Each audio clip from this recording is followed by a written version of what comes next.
everyone, today I'm filming a quick video on dealing with Tourette's in public. So this is something that I think could be helpful for some people because some people feel very anxious when ticking in public and some people might find it quite daunting to go out in public when they're ticking a lot.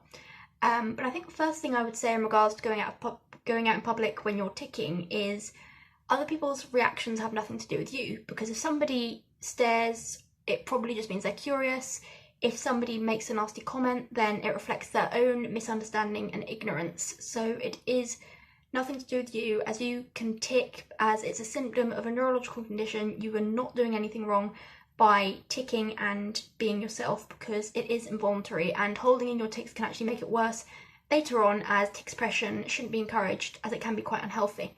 So you know, you're allowed to go out in public just like anybody else. So anybody who reacts negatively, it reflects their own issue, their own ignorance, and you know, it's nothing to do with you, so it's not your fault at all. One thing that may help when going out in public with tics is having a card that actually explains what Tourette's is or what tics are.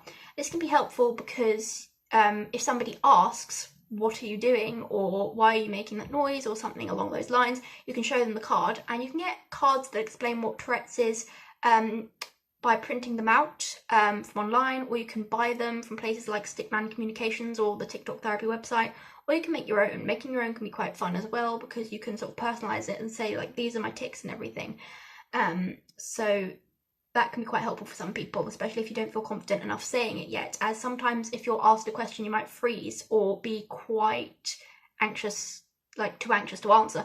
So that can be helpful, and some people may even write a mini letter just saying like what Tourette's is and how you would like people to react. I know with the mini letter I did that for substitute teachers. With substitute teachers, because they weren't always very understanding, I wrote a letter so that they knew exactly how to react and how not to react to my tics.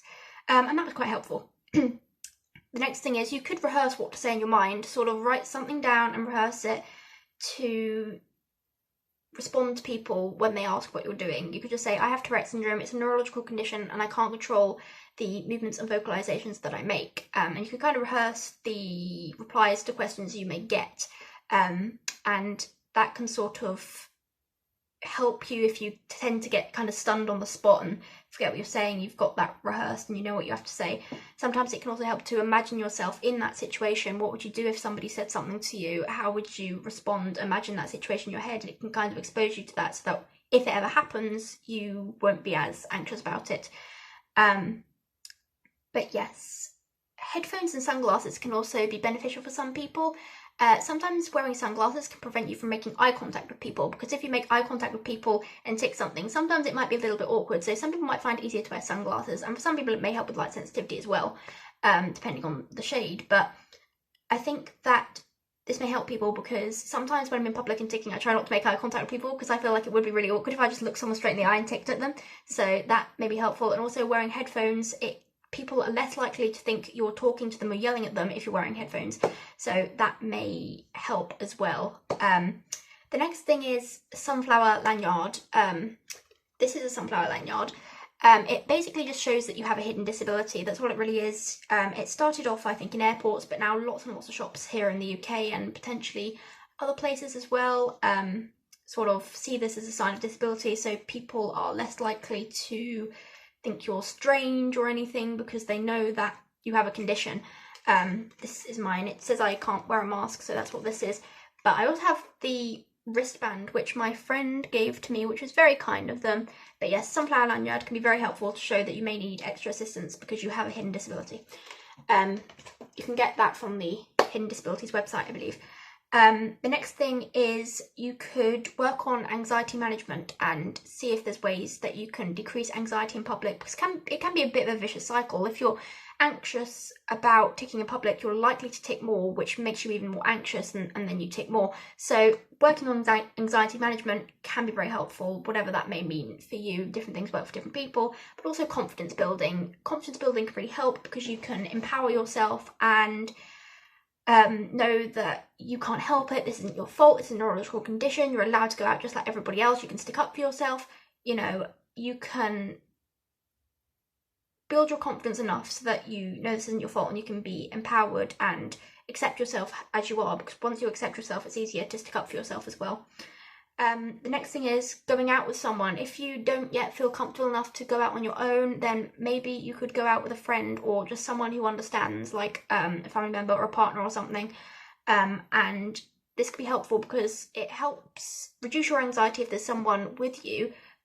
But also, I think that they can maybe help you find ways to explain it to people. And if you have tic attacks as well, then if you go with someone, then they could explain to people that this is a tic attack and like not a seizure or something, and it can help people. And you tell them as well what to do with you when you're having a tic attack so that you can be safe. And with tic attacks as well, I think some people wear medical alert bracelets, which can be helpful as well, because it's sort of, people see it and be like, this isn't a seizure, this is a tic attack.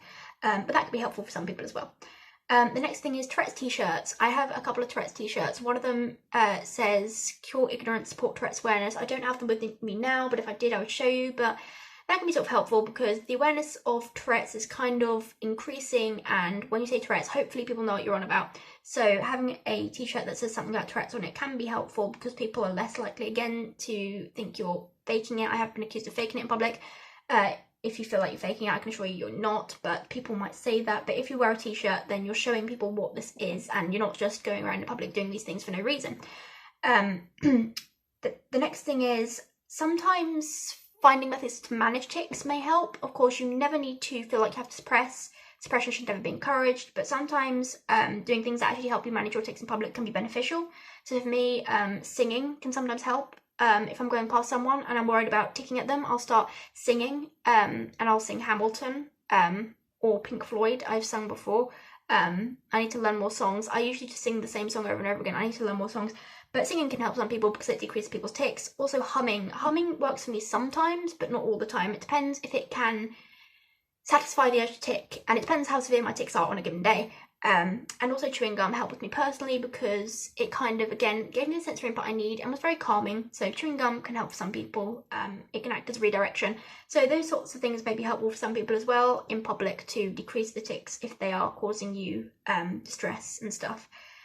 But yes, I think the most important thing to remember is it doesn't matter what people think. You can tic loud and proud, and it doesn't matter what people think because they're just, if they think anything bad about it, then it's just their own ignorance. You know, you can't help it, and you're allowed to be yourself. You're allowed to go out in public just like anybody else, and the tics are a symptom of a neurological condition, so you aren't doing anything wrong. And, you know, over time, you develop more self-acceptance, you can advocate for yourself and stick up for yourself if anybody says anything to you. So, yes, I hope that this video is helpful. Thank you for watching. Bye!